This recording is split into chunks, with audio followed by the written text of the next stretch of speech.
his early political career continued. In 1962, he was arrested under the 90-day detention law and served his time at a small police station in Durban.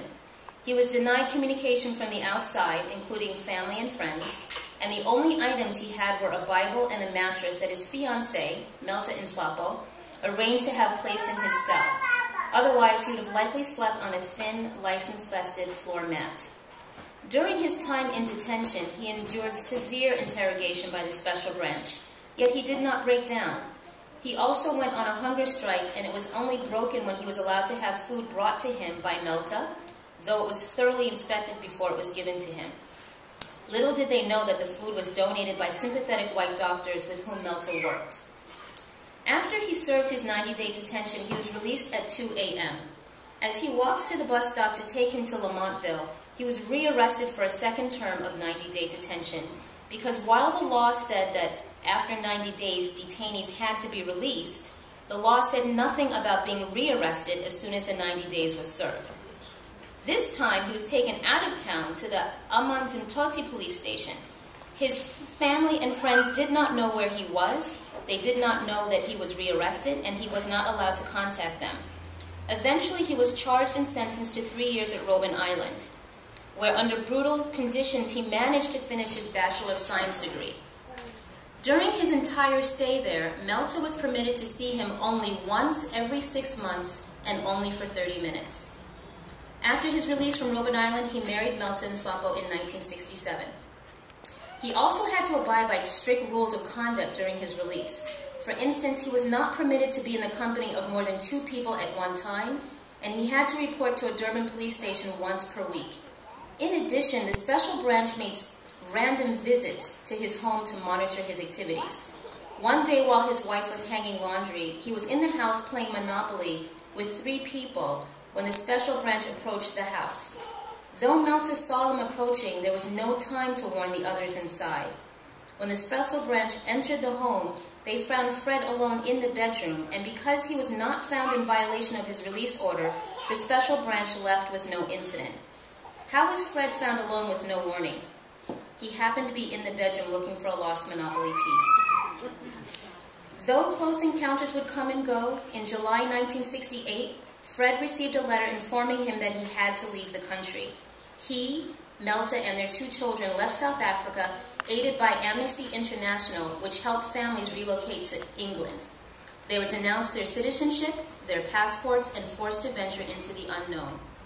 When they arrived in London, they connected with the London ANC office, and Fred found work as a ledger clerk. His life abroad, from 1970 to 1994. In 1970, Fred was accepted at Cornell University to pursue a PhD degree, so the family moved to Ithaca, New York, where he studied and Melta worked as a nurse. In 1977, Fred received his doctoral degree in cognitive psychology and secured a teaching position at Stony Brook University in New York. A few years later, in 1983, he taught a class called The Politics of Race, in which he discussed whether or not there is credibility in the 1976 UN resolution that stated that Zionism is in part a racist doctrine.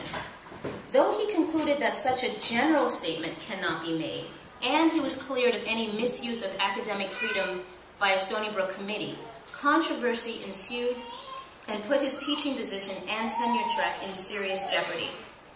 With mass support from students, faculty, and many others, from 1985 to 1987, Fred fought a 2-year battle for tenure and lost, and the university terminated his teaching position in 1987. In 1989, Fred's case was litigated in court, and in 1990 he won compensatory and punitive damages as the court found his First Amendment right to free speech and his 14th Amendment right to due process of law were violated. In that same year, Fred joined the faculty as a tenured professor at the Evergreen State College in Washington. Also in 1990, Fred went to see Nelson Mandela speak in Oakland, California, with his wife and a contingent of friends and colleagues from the college. In 1994, Fred casts his first democratic vote for a free South Africa, and along with millions of people, Nelson Mandela became the first freely elected president of the country. The Prof returns home from 1995 to 2012. In 1995, Fred retires from teaching and relocates to South Africa. During his time of retirement, Fred remained active in the ANC and settled down to a new life as farmer, grandparent, and an avid viewer of the news rather than being in the news. Fred Dube died peacefully on August 1st, 2012 due to heart failure complications, having also lived with Alzheimer's disease for many years. He is survived by 2 sisters, 4 children, and 4 grandchildren. He is greatly missed and greatly remembered as a man of strong convictions, easy laughter, and a love for justice and equality for all human beings. Thanks.